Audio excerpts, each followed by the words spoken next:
More importantly, where are these jobs? Job numbers that had been ticking along upward for months slowed down in May, and unemployment rates rose back up to 9.1%. Still, we hear companies are hiring. Which ones? And who's getting these jobs? Joining us now is Jeff Zinser of Right Recruiting. Hi, Jeff. Hi, Joyce. How are you? I'm doing well, thank you. Okay, first tell us, where are these jobs? Well, it's the usual suspects: manufacturing, technology, healthcare. All the sectors are continuing to grow. My sense of the numbers that came out last week is that they're going to be just a blip, and we're going to continue an upward trend in months to come.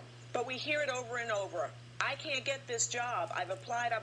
Your company did a survey of about 140 small to mid-sized manufacturing companies in our area. What'd you find? Well, we did. We did that last week, and it was a little shocking. 60% of the companies that we surveyed said to us that they're having a difficult time identifying candidates for both professional jobs and hourly jobs. They cannot find people with the skills that they need for their businesses. Why?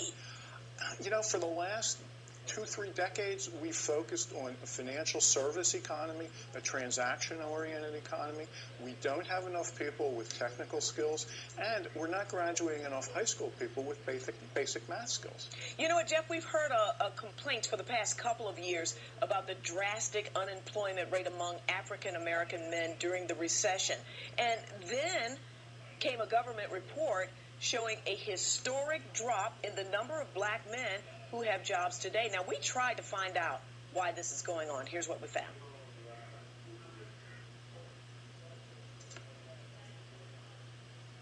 We're not getting a recovery for everybody in this country. Especially for African-American men.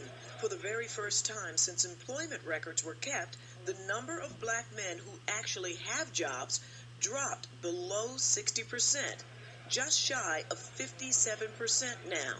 Included in the remaining 43% are the retired, disabled, incarcerated, and the hopeless, many of whom have dropped off the rolls. 17% are still actively looking for work in our area. People lesser skills in education and are suffering worse in this recession. But John Dodds of the Philadelphia Unemployment Project says there's another disturbing trend growing among African-American men. I was sending out resumes and not getting much bite. Sandy Smith is among those highly skilled, highly educated, overly qualified, but chronically unemployed since the recession hit. For about every 6 applications I'd send out, I got a call back.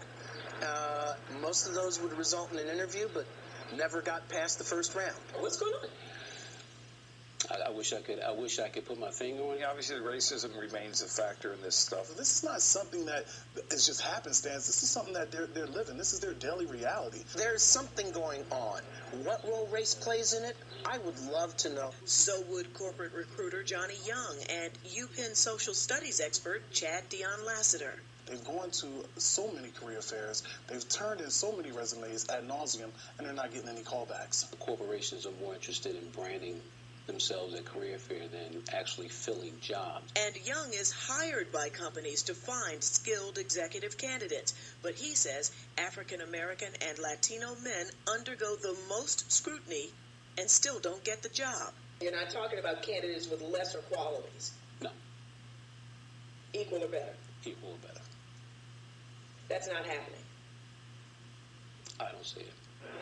I'm sorry. Something is wrong. Sandy hopes his Harvard degree in government, marketing, and communications, coupled with his Ivy League and corporate work experience, will outweigh whatever perception would-be employers might have about his age, salary requirement, or perhaps his race. Start looking at the core of the company and see if there's diversity at all ranks. What we've done and still going to do is start identifying those companies that are kind of true in their quest for diversity, and then start presenting those candidates to those organizations. If our organizations have a problem where they're buying into the larger stereotype or the larger myth of African-American males, let's work through that. Change starts from the top down. Doesn't start from the bottom up. For many years, the NAACP told us that a mine was a terrible thing to waste. Well, look at all these mines being put to waste then. Well, so Sandy has been on 2 more interviews since we spoke with him, and he's still waiting for that. Jeff, what's your take on these men who say they are willing to take much lower salaries and still no job after companies say they really like them? What's going on? Well, companies do not like to overhire. When you take a candidate, and you see this a lot in this time in the economy, that says, I'll take a pay cut, I'll take a job that's beneath me. They're very sincere when they say that. However, what companies are concerned about is the minute the economy picks up, things get better, that candidate has more options, 6 months to a year from now, then the candidate leaves. Yeah, and then they have to refill the job. When companies price jobs and look at the hiring level that they want to hire at, they want somebody that's going to be happy there for 3 years, 5 years, or longer, and not somebody who's taking a step back and who's going to get bored in 6 months or going to leave for a more appropriate salary for them. But doesn't that put a guy like Sandy in a catch-22? Of course it does. You know, I mean, there is no one answer for any one person, and that's the unfortunate thing when you talk about individuals. But I have an infinite amount of faith in the American economy, and sooner or later, everyone finds a seat in the chair. Yeah, what advice do you have for them, though? Well, not to give up. And one of the things I think it's important to understand is most of the hiring is done by small to mid-sized companies. Small to mid-sized companies are difficult to find. They don't go to job fairs. They don't go to career fairs. It takes a lot of research for candidates, but Mr. Google and Mr. Internet are there to help them. And those are the companies that do most of the hiring. Okay. Large companies generally are not job creators. All right, Jeff Zinser, thank you so much for coming in tonight. Good information. Thank you. Thanks, Liz.